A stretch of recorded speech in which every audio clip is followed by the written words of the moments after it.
છે કે જે રીતે લોકોની આસ્થા ભગવાન રામ પ્રત્યે, મંદિર પ્રત્યે જોડાયેલી છે એ મુજબ, અને બધા જને સાથે લઈને ચાલવાની છે વાત, એ મુજબ એ ન થયું એટલા માટે યોગ્ય ન લાગ્યું. એ સંદર્ભે આદરણીય અધ્યક્ષશ્રી સવારે મારા ઘરે મારા પરિવારને મળવા માટે, મારા ખાસ કરીને મારા માતુશ્રીની ખબર પૂછવા માટે, જે હોસ્પિટલાઇઝ હતા ઘણા બધા દિવસથી અને એમની તબિયત થોડી લૂઝ હતી એટલે આવ્યા હતા. એ મુજબ હું એટલું ચોક્કસ પ્રમાણે કહીશ કે મેં એની મુલાકાત બાદ તરત જ કોંગ્રેસ પક્ષના કાર્યકારી અધ્યક્ષ પદેથી અને તમામ પદો ઉપરથી મેં રાજીનામું આપ્યું છે, હું આપને જણાવી રહ્યો છું. કોંગ્રેસ પાર્ટીમાંથી સ્ટેટમેન્ટ આવ્યું છે કે આપને જે ઓલરેડી સસ્પેન્ડ કરી દેવામાં આવે, અમરીશ ડેરને 6 વર્ષ માટે કોંગ્રેસ પાર્ટીએ સસ્પેન્ડ કર્યા. તમે કહો છો ત્યારે મને સમાચાર મળે છે, મને ક્યારે સસ્પેન્ડ કર્યા એ મને ખબર નથી. અને મોટાભાગના નેતાઓના ફોન આદરણીય પાટીલજી મારા ઘરે શુભેચ્છા મુલાકાત લઈ ગયા પછી મારા ફોનમાં આવેલા છે, એટલે મને સસ્પેન્ડ કર્યો હોય એવું કોઈ મારા ધ્યાને નથી. પણ મેં ચોક્કસ પ્રમાણે 1.5 કલાક પહેલાં મેં રાજીનામું આપ્યું છે રાષ્ટ્રીય અધ્યક્ષશ્રીની ચેમ્બરમાં, અને અહીંની ચેમ્બરમાં પણ, ગુજરાત અધ્યક્ષની ચેમ્બરમાં પણ એ પહોંચી ગયું છે, ફેક્સ દ્વારા, ઈમેલ દ્વારા. પાર્ટીના ધારાસભ્ય પણ રહ્યા, પાર્ટીમાં આપણું કામ પણ કર્યું, કાર્યકારી પ્રમુખ તરીકે પણ આપ રહ્યા, તો એવું શું બને કે રામ મંદિરનો મુદ્દો પણ બીજા કોઈ એવા મુદ્દા, ઇન્ટરનલી કોઈ પ્રોબ્લેમ, કોઈ લીડર્સની અંદર કોઈ પ્રોબ્લેમ્સ?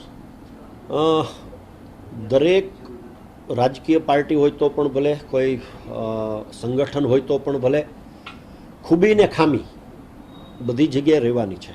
પણ હું એવું માનું છું કે મેં જે જગ્યાએ 5 વર્ષ નિષ્ઠા પ્રામાણિકતાથી ગુજરાતની જનતાના પ્રશ્નો ઉઠાવવાનું કામ કર્યું એને મારે ખરાબ કહેવાનો કોઈ મતલબ નથી. હું ચોક્કસ પ્રમાણે કહું છું કે આજના સમયની અંદર એટલું સમજવાની જરૂર છે કે રાજકીય પાર્ટીઓનું કામ શું હોઈ શકે અને એનજીઓનું કામ અલગ શું હોઈ શકે. જ્યારે રાજકીય પાર્ટી છે ત્યારે રાજકીય પાર્ટી તરીકે જો કામ થતું હોય તો એ સારું રહે. પણ હું કોઈને ક્રિટિસાઇઝ કરવા માગતો નથી, કારણ કે હું સંબંધનો માણસ છું અને જ્યાં જોડાયો છું, અથવા ત્યાંય ભૂતકાળના સંબંધો છે અને કોંગ્રેસમાં પણ સંબંધો છે, સંબંધોનો માણસ છું. ને આમે બધી જ રાજકીય પાર્ટીઓની વિચારધારા અલગ હોઈ શકે, પણ બધી જ રાજકીય પાર્ટીનો ધ્યેય જે છે એ જનતા જનાર્દનનું ભલું કેમ થાય, જનતાનું હિત ક્યાં સચવાય છે એ જ હોય છે. એટલે કદાચ રસ્તો જુદો હોઈ શકે, પણ બધી જ રાજકીય પાર્ટીઓનું ધ્યેય જે છે, અંતિમ ધ્યેય જે છે એ રાજ્યની ને દેશની જનતાનું ભલું કેમ થાય એ છે. એટલા માટે એટલે પાર્ટીના કોઈ નેતા જવાબદાર માનો છો આપ કે જે સિસ્ટમ છે કામ નથી? આપણે રામ મંદિરની વાત કરી, રામ મંદિરમાં તો કોંગ્રેસ પાર્ટીએ પોતાનું સ્ટેન્ડ ક્લિયર કર્યું હતું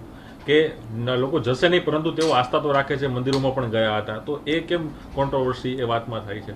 જે મુદ્દો સોલ્વ થાય એના માટે 550 વર્ષથી રાજ્યના અને દેશના લોકો ઈચ્છી રહ્યા હોય, અને એ જ્યારે ન્યાયપાલિકા દ્વારા ચુકાદો આપવામાં આવે અને બધી જ પાર્ટીઓના લોકોએ જ્યારે એને શિરોમાન્ય કર્યો હોય અને આવડું મોટું મંદિર જ્યારે થતું હોય ત્યારે ન જવું જોઈએ એ મને વ્યાજબી ન લાગ્યું. અને આજેની મેં ત્યારે પણ ખૂબ સંનિષ્ઠતાથી, ખૂબ વિવેકપૂર્ણ રીતે મેં એ વાતની મેં મોવડી મંડળ સુધી પહોંચાડવાનો પ્રયત્ન કર્યો હતો કે જ્યારે આજે લોકો આટલા વર્ષોથી રાહ જોતા હોય ને જો આપણે ન જઈએ તો એ વ્યાજબી નથી. મેં ત્યારે પણ પાર્ટીનું ધ્યાન દોર્યું હતું અને આજે પણ સવિનય હું બધાનું ધ્યાન દોરી રહ્યો છું.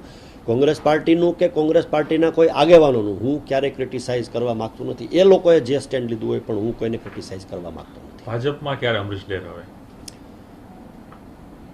ચોક્કસ પ્રમાણે રિઝાઇન કર્યા પછી પરત ભારતીય જનતા પાર્ટીમાં ફરવું એવું થોડા સમયથી ચાલી રહ્યું હતું. ને આમ મેં જે રીતે કહ્યું છે કે ભૂતકાળમાં યુવાવસ્થાથી જ ભારતીય જનતા પાર્ટીમાં કામ કર્યું છે, ત્યારે આવતીકાલે 12-12:30 વાગ્યા આસપાસ હું કમલમ પહોંચીશ. ત્યારબાદ ત્યાં જે રીતેનું આયોજન જે થઈ રહ્યું છે હું પાર્ટી જોઈન્ટ કરીશ, અને ત્યારબાદ મારા મત વિસ્તારની અંદર જેટલા મારા કાર્યકર્તાઓ, જેટલા મારા સમર્થકો, જે મને ચાહવાવાળા લોકો જે છે એ આવવા માગે છે એમની સાથે ચર્ચા કરી અને આગામી સમય જે નક્કી થશે એ મુજબ રાજુલા, જાફરાબાદ, ખાંભા વિસ્તારમાં પણ આ કાર્યક્રમ થશે જોડાવા. વિધાનસભામાં ફરી વખત અમરીશ ડેર જોવા મળશે ખરા? હું એવું માનું છું કે રાજનીતિમાં આવ્યા બાદ ક્યારેય કોઈ પદ માટે દોડ્યું એવું મેં ક્યારેય પ્રયત્ન કર્યો નથી. એટલે જે પાર્ટી કામગીરી સોંપશે અને હું સંનિષ્ઠતાથી નિભાવવાનો પ્રયત્ન કરીશ. કોંગ્રેસમાં હતો ત્યારે પણ લોકસભાની ચૂંટણી હોય, આદરણીય શક્તિસિંહજી જ્યારે રાજ્યસભાની ચૂંટણી લડતા હતા ત્યારે પણ તમે જાણો છો કે જે રીતની વાત હતી ત્યારે કોઈ બાંધછોડ કરી નથી અને કોઈ બીજી ત્રીજી રીતે જવાનો પ્રયત્ન કર્યો નથી. વિધાનસભાની ચૂંટણી વખતે પણ ભારતીય જનતા પાર્ટીના કેન્દ્રીય નેતૃત્વએ પણ ભારતીય જનતા પાર્ટી જોડાવા માટે ફરી વખત ધારાસભ્ય તરીકે અને ધારાસભ્ય કરતાં આગળ પણ જવા માટે પણ મને ચોક્કસ પ્રમાણે કહ્યું હતું. પણ ત્યારે પણ મેં સવિનય મેં એવું કહ્યું હતું કે નહીં, અત્યારે જ્યાં છું ત્યાં બરાબર છે. એટલે હું એવું માનું છું કે આગામી સમયમાં જે જવાબદારી પાર્ટી સોંપશે એને યોગ્ય રીતે મારી ક્ષમતા પ્રમાણે વહન કરવા માટે હું તૈયાર છું. અમરેશભાઈ, આપને બીજેપીમાંથી તો ક્યારનું આમંત્રણ હતું, પરંતુ હવે લોકસભાની ચૂંટણી આવી રહી છે ને આપ હવે ભાજપમાં આવી રહ્યા છો, તો ક્યાંક આપના સમીકરણ સ્પષ્ટ થઈ ગયા છે કે નક્કી થઈ ગયું છે કે હવે મારે જે વિધાનસભા લડવી લોકસભા લડવી? હું એવું માનું છું કે જ્યાં લાગણી હોય ત્યાં સોદા ન હોય. બરાબર, આ બહુ સ્પષ્ટ છે. કેમ કરે? શેના માટે વાર કરી? સીઆર પાટીલે તો આપને ક્યારનું આમંત્રણ આપ્યું હતું ને કે ભાજપમાં જોડાઈ જાઓ, તમારી જગ્યા ખાલી છેલ્લા 3 વર્ષથી આદરણીય પાટીલ સાહેબ 3 જુદા જુદા વાક્યો બોલ્યા છે. સૌથી પ્રથમ મારા મત વિસ્તારમાં આવીને એવું કહ્યું હતું કે જે રીતે બસમાં નજીકના મિત્રોની જગ્યા રોકવા માટે બસમાં રૂમાલ રાખીએ એવી રીતે અમરીશભાઈ માટે જગ્યા રાખી છે. ત્યારબાદ વેરાવળના એક કાર્યક્રમમાં એવું કહ્યું કે હું અમરીશભાઈને હાથ પકડીને લઈ જઈશ.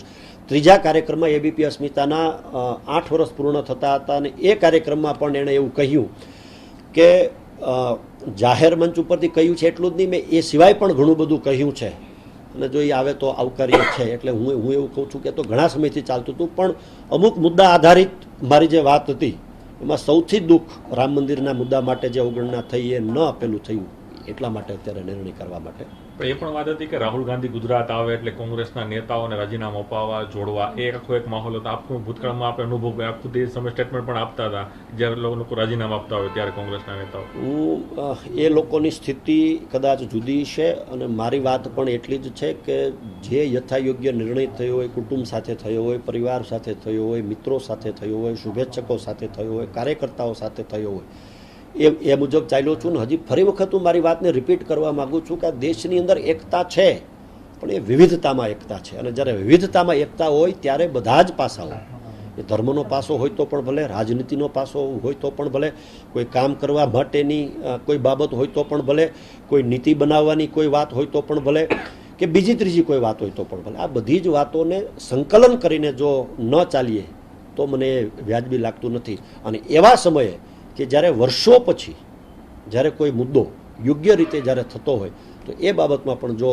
પાર્ટી દુર્લક્ષતા સેવે અથવા તો એવા સ્ટેટમેન્ટ આપે તો એ ચોક્કસ પ્રમાણે દુઃખ પમાડનારા થાય. હું આપને અમરીશભાઈ, હીરા સોલંકીને જે હાલમાં રાજુલામાં ધારાસભ્ય છે અને એમને ભાવનગર લોકસભામાં લડાવવાની તૈયારીઓ ભાજપ અંદરખાને કરી રહી છે. જો એમને ત્યાં લડાવવામાં આવે તો રાજુલાની બેઠક ખાલી પડે. રાજુલાની બેઠક ખાલી પડે એટલે તમે સીધા દાવેદારી કરીશો અથવા તો આ બાબતે ચર્ચા થઈ પ્લાનિંગ થયા પછી તમે ભાજપમાં જોડાવજો? પ્લાનિંગ કશા પ્રકારનું નથી. મેં તમને કહ્યું એમ કે લાગણીઓમાં સોદા ક્યારેય ન હોય. એટલે ભારતીય જનતા પાર્ટી જે કોઈ બીજા ત્રીજા માટે વિચારતી છે તો યોગ્ય પ્લેટફોર્મ ઉપરથી જ વિચારતા હશે. પણ મને એવું લાગે છે કે અત્યારે એ વાત જે છે એ અસ્થાને છે. એવી કોઈ વાત મારા સાથે પણ થઈ નથી અને મેં પણ કરી નથી. એટલે એ વાત અત્યારે અસ્થાને છે એવું આપણે તમે કોઈ શરતો સાથે ભાજપમાં જોડાઈ રહ્યા છો કોઈ છે કે? ત્રીજી વખત કહી રહ્યો છું કે જ્યાં લાગણીના સંબંધો હોય ત્યાં સોદો કરવો એ હિતાવહ નથી. અને તમે બધા જ જાણો છો કે વિચારધારા રાજકીય પાર્ટીઓની અલગ હોવા છતાં પણ ભારતીય જનતા પાર્ટીના અધ્યક્ષશ્રીએ અને ઘણા બધા આગેવાનોએ એક વખત નહીં અસંખ્ય વાર જ્યારે પોતાની લાગણી પ્રદર્શિત કરી છે ત્યારે ત્યાં જઈ રહ્યો છું. એટલે એમાં કોઈ સોદાબાજીની કે બીજી ત્રીજી કોઈ વાત